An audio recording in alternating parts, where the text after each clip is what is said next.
Hi అండి, నమస్తే. నేను మీ Sravanthi. Welcome to Sravanthi foods.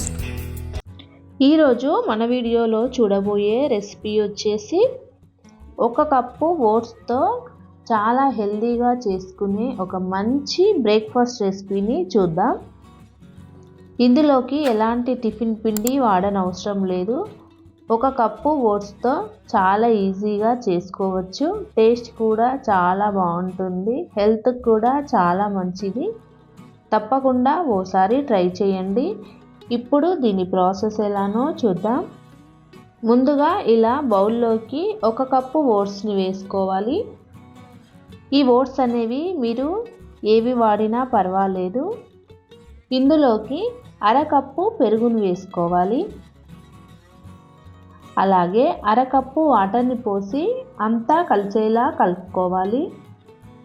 చూడండి, ఇలా అంతా కలుపుకున్న తర్వాత దీనిపై మూత పెట్టి ఒక అరగంట సేపు పక్కన పెట్టుకుందాం. చూడండి, ఒక అరగంట తర్వాత ఓట్స్ పెరుగులో చాలా బాగా నానాయి. ఇప్పుడు ఇలా వేరొక మిక్సీ జార్లోకి వేసుకుందాం.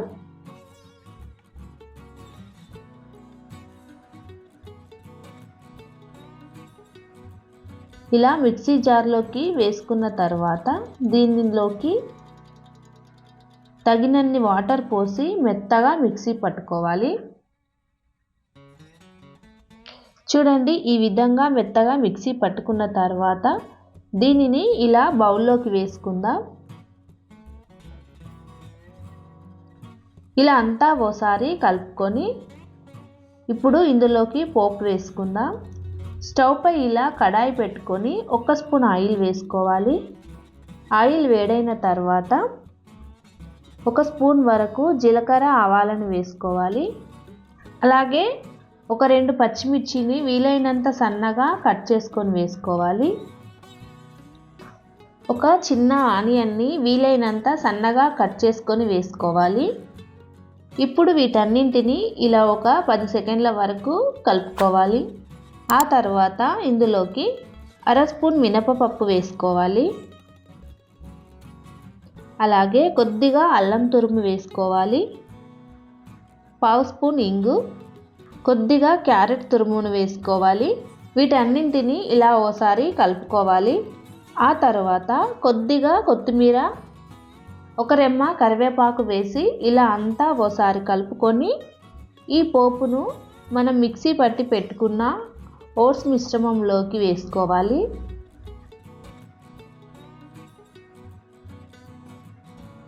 ఇప్పుడు ఇందులోకి 1/2 స్పూన్ వంట సోడా కానీ ఈనో కానీ వేసుకోవాలి. ఇలా అంతా ఓసారి కలుపుకోవాలి.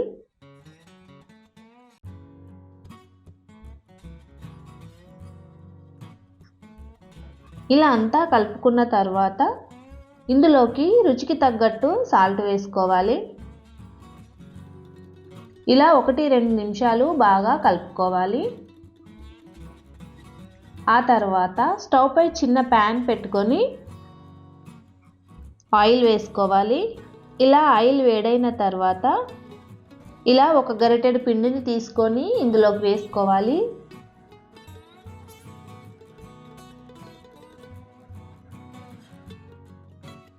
ఇప్పుడు దీనిపై మూత పెట్టి ఒక 2 నిమిషాలు మంటను సిమ్లో పెట్టి ఫ్రై చేసుకోవాలి. చూడండి, ఒకవైపు ఇలా ఫ్రై అయిన తర్వాత రెండో వైపుకి టర్న్ చేసుకోవాలి.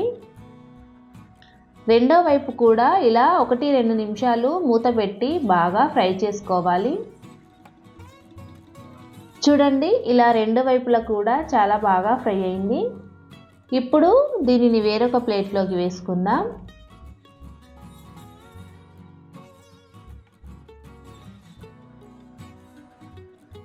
అంతే అండి, చూడండి అన్నీ కూడా చాలా బాగా వచ్చాయి. టేస్ట్ కూడా చాలా బాగుంటాయి. తప్పకుండా ట్రై చేయండి. ఈ వీడియో కనుక మీకు నచ్చినట్లయితే మీ ఫ్యామిలీ అండ్ ఫ్రెండ్స్కి షేర్ చేయండి. మన ఛానల్ని సబ్స్క్రైబ్ చేసుకోండి. Thank you for watching.